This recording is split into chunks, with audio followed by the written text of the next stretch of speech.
বগুড়ার শহীদ চান্দু স্টেডিয়ামের উইকেট বিশ্বমানের। তামিম ইকবালরাও করেছেন এই স্টেডিয়ামের প্রশংসা। কিছু সংস্কার করা গেলে এই স্টেডিয়ামে আবারও আন্তর্জাতিক ম্যাচ আয়োজন সম্ভব, তেমনটাই মন্তব্য করলেন ক্রিকেটার মুশফিকুর রহিম। এই স্টেডিয়াম থেকেই শুরু হয়েছিল মুশফিকের ক্রিকেট যাত্রা। সেখানেই স্থানীয় খুদে ক্রিকেটার সংবর্ধনা দিলেন তাদের অগ্রজ মুশিকে। নিজ শহরের এই স্টেডিয়ামে মুশফিকুর রহিম টেস্ট খেলেছিলেন আজ থেকে 1.5 যুগ আগে। তারপর আর এখানে আন্তর্জাতিক ম্যাচ গড়ায়নি, তবে খেলেছেন ঘরোয়া ক্রিকেট, সেটাও হাতে গোনা কয়েক ম্যাচ। কারণ অযত্ন আর অবহেলায় প্রায় পরিত্যক্তই হয়ে পড়েছিল শহীদ চান্দু স্টেডিয়াম। যদিও মুশফিকের মতে দেশসেরা উইকেটটা রয়েছে এই মাঠেই।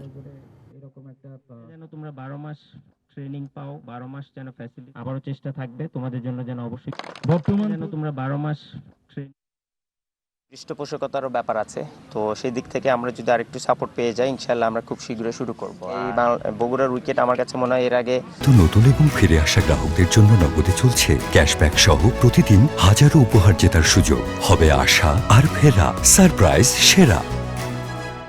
যারা এখানে খেলেছে, শুধু আমি না, তামিম বলেন, হৃদয় বলেন, ওরা যারা এখানে খেলেছে সবাই বলেছে। এবং এর আগে যখন সেভারাল টাইমস আপনার প্রিমিয়ার লিগেও এক সময় এখানে হয়েছে 300+ রান, 320 রানসেও চেঞ্জ হয়ে গেছে। One of the best wicket